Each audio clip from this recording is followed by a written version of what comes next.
Good morning, mabilis ang basa ng ating libro guys. Magandang balita, Biblia. Mabilis na kasi ewan ko ba't tinanghali tayo. Today is 9 November 2023. Nandito na tayo sa Ikalawang Hari, chapter 13. Ang paghahari ni Jehoahaz sa Israel. Basa. Ikalawang Hari, chapter 13, verse 1 ng tatlong taon ng paghahari sa Juda ni Joas na anak ni Ahazias. Nagsimula namang maghari sa Israel si Jehoahaz na anak ni Jehu. Naghari siya sa Samaria sa loob ng 17 taon. Verse 2, ginawa rin niya ang mga bagay na hindi kalugod-lugod kay Yahweh. Sinundan rin niya ang mga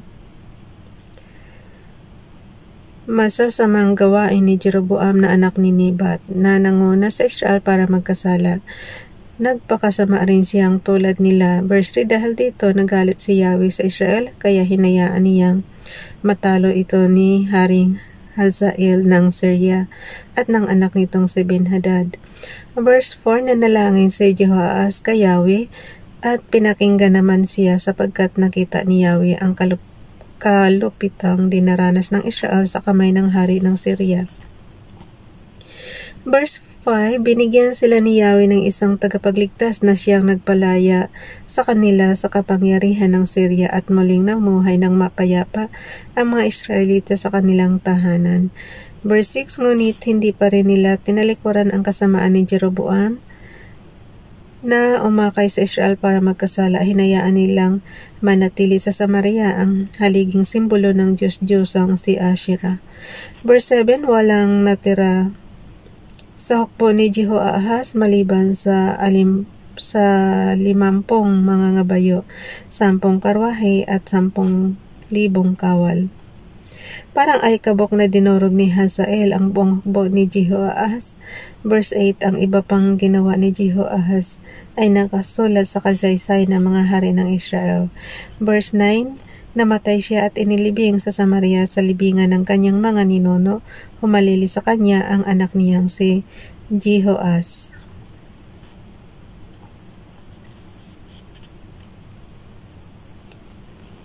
Itong isa Joas, ito naman Jehoahaz. Huwag kayo malito guys Ayan. Ang paghahari ni Jehoahaz sa Israel. Ikalawang Hari, chapter 13, verse 10 ng 37 taon ng paghahari ni Joas sa Juda, si Jehoahaz na anak ni... Ba't ganon? Mas nauna yung 23 taon doon sa 37 taon. Hindi. Oo pala. Nalilito na ako sa numbers, guys. Sorry talaga. Mahirapan kasi ako sa bigkas nito pagka numbers sa Tagalog ba. Okay, ulitin ko ulit ha. Ikalawang Hari, chapter 13, verse 10. Nang 37 taon ng paghahari ni Joas sa Juda, si Jehoahaz na anak ni Jehoahaz naman ay nagsimulang maghari sa Israel. Naghari siya sa Samaria sa loob ng 16 na taon. Verse 11, ginawa rin niya ang mga bagay na hindi kalugod-lugod kay Yahweh. Nagpakasama rin siyang tulad ni Jeroboam na anak ni Nebat na nagbulid sa Israel ng pagkakasala. Wala siyang pinag-iba sa kanila. Verse 12, ang iba pang ginawa ni Jehoahaz, pati ang pakikipaglaban niya kay Haring Amazias ng Juda ay nakasulat sa kasaysayan ng mga hari ng Israel. Verse 13, namatay si Jehoahaz at inilibing sa Samaria sa libingan ng mga hari ng Israel. Si Jeroboam ang humalili sa kanya bilang hari. I think guys, ang susunod nating basahin yung aklat ng mga hari, yung kasaysayan ng mga naluklok na hari sa Israel. Kasi ito parang na lang to, parang buod na lang ito Ang pagkamatay ni Eliseo. Ikalawang Hari chapter 13 verse 14, si Eliseo ay nagkasakit ng malubha at dinalaw siya ni Haring Jehoahaz ng Israel. Lumuluha nitong sinabi, Ama ko, magiting na tagapagtanggol ng Israel. Verse 15, iniutos ni Eliseo sa hari, kumuha ka ng pana at mga palaso.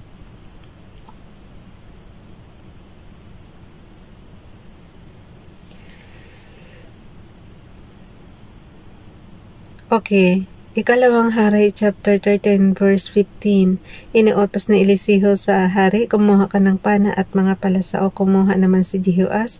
Muling nag-utos si Eliseo, humanda ka sa pagtudla.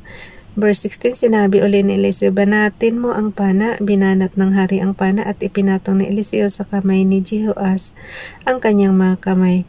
Verse 17, pagkatapos iniutos ni Eliseo, buksan mo ang bintanang nakaharap sa Syria at itudla mo ang palaso.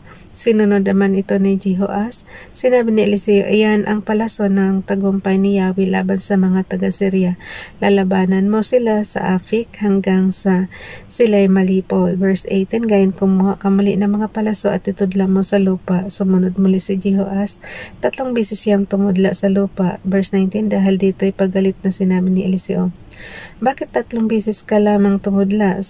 Sana'y 5 o 6 na beses para lubusan mong malupig ang Syria. Sa ginawa mong iyan, 3 beses ka lang magtatagumpay laban sa Syria. Ay ganun. Verse 20, namatay si Eliseo at inilibing ng panahong iyon, nakagawian na ng mga Moabita na salakayin ng Israel taon-taon tuwing tagsibol.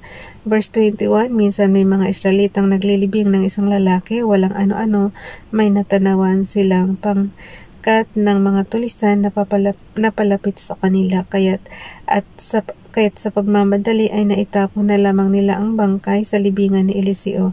Nang ito sumayad sa kalansay ni Eliseo, nabuhay ang bangkay at bumangon. Hala, ang galing naman. Naitapon lang yun sa libingan, guys, ha? Pero bakit sumayad dun sa kalansay? Ibig sabihin, open yung libingan. Ang digmaan ng Israel at Syria. Nabuhay yung patay kahit sumayad lang sa kalansay ni Eliseo. Ang digmaan ng Israel at Syria.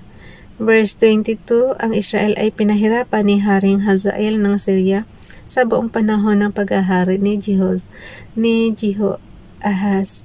Verse 23, ngunit kinahabagan sila ni Yahweh dahil sa kasunduan niya kina Abraham, Isaac at Jacob. Sabi ko sa inyo, guys, mercy ang makakapagligtas sa atin.